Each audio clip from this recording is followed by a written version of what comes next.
Everyone, listen, there is something I've noticed about our adversary, the devil. Well, it's not anything like a great discovery or anything like that, you see, just something I didn't notice before. Satan is all about law and order. I've said it. Many people, when they think about the enemy, they think about some guy with two horns and a pitchfork. An image that is not biblical, an image that basically came forth out of the imagination of people from the Middle Ages. So, it's not how the devil is. The devil is all about regulations and demand and supply. That's what he's all about. Think about it. If you want to have control over people's life, then you need to have regulations to keep them under control. So if you want to have control upon societies, you will have to force or program people to act in accordance to a regulation that will keep that society intact. What you also will need then is a law enforcement force to enforce that regulation upon others. You see? And what you really want is that everyone agrees with regulation, so you won't have to use any force on them. They themselves become a partner of yours. You see? And when you look at it, guys, when you look out through all scriptures from Genesis to Revelation, often where the kingdom of God appeared, chaos took place. You see? You see, Satan wants to preserve your family relationships. He wants to preserve your racial relationships. He wants to preserve the economy of people. He wants to preserve people's privacy. He wants to preserve people's so-called autonomy. Satan wants to preserve all of those self-centered entitlements. You see, that's what they are, self-centered entitlements. He wants to encourage you to preserve those. While when you look at it carefully, everywhere where the kingdom of God appeared, he brought ruin to the self-centered entitlements of people. Just look at Egypt. Egypt was a society founded upon slavery of the Hebrew people. It was like that for about 200 years already. Of course, the Hebrews were much longer in Egypt. However, when Moses appeared, what happened? What happened, guys? Did the Most High send Moses to make an arrangement with Pharaoh? Did the Most High respect the culture of the Egyptians and the free will of the Egyptian people as a nation and the free will of Pharaoh? No. God made clear, I want my people, the Hebrews, to be free. Well, this would not benefit the Egyptian society at all. And remember, the Egyptians, not only the Egyptians, also the nations surrounding them, they were benefiting from the slavery. And they grew up with, how do I say it? Excuses why the circumstance is right. You see? And what God was basically telling them is to give up. You need to change. And the people didn't want to change. The people's attitude was, we didn't ask for this. We didn't ask for the Hebrew people to be delivered. The people were very angry because their world was taken away from them. Did this stop the Most High? No.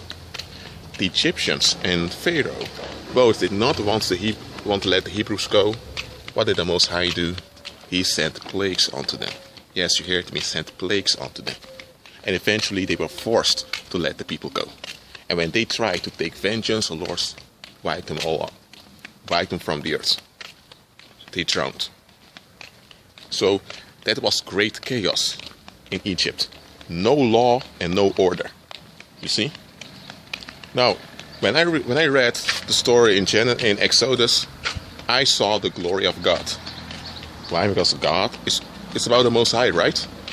Now, people that don't want the Most High around, who only want to have a self-centered narcissistic lifestyle, when they read the story of Exodus, they become frightened.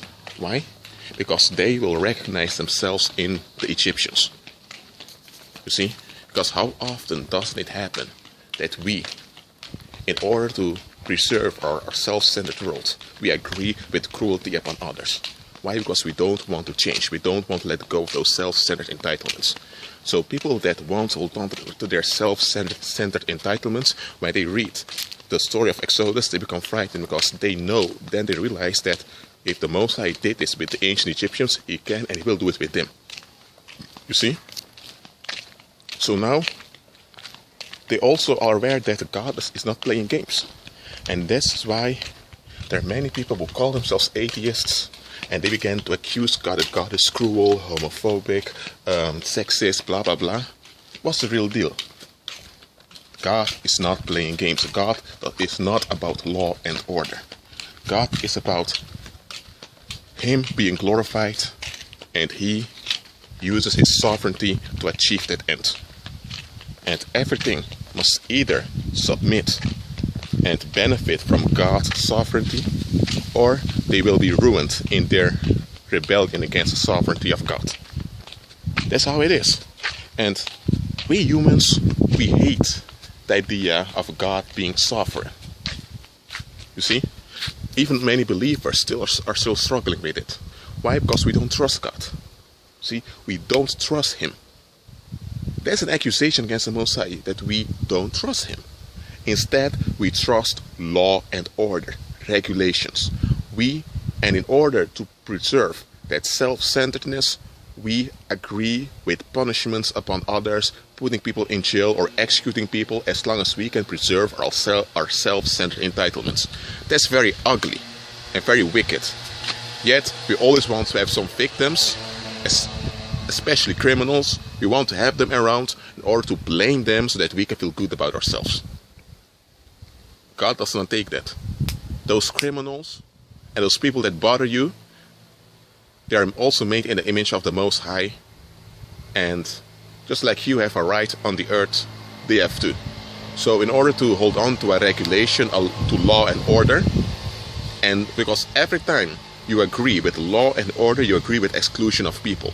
Every time you agree with law and order, you agree with victimization of others. Every time you agree with law and order, you agree with violence upon others. You see? Because, for example, guys, this is a bridge where I'm at, right? They call this public property. Behind me, there are some bushes, and behind there are some houses. You see? We call that private property. Now, hold on a minute.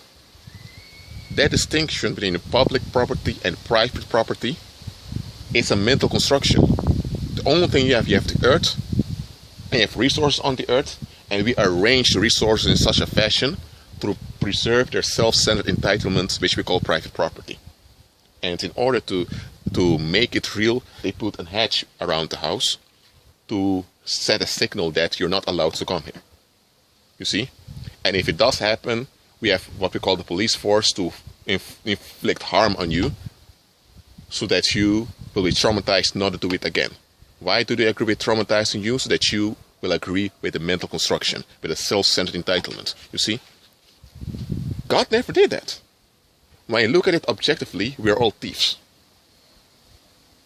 Straight up, guys. When you look at it carefully, all humans are thieves. We all want to deny the sovereignty of Christ in order to preserve our self-centered entitlements, and to remain with our self-centered entitlements, we want law and order, and we agree with inflicting harm on others to preserve that regulation. You see? That's how humans are, and the Most High is not taking it. Thus, what does God do? God will allow from time to time certain regulations, societies to exist, but God will in His sovereignty use those societies to accomplish His purpose. Does that mean that God agrees with it? No. Because remember, God is all about Him being glorified through His sovereign rule. You see, and in His sovereign rule, there are certain things He will permit that He doesn't want to happen, He will permit them, and certain things that He will cause, and other things He will prohibit. Okay?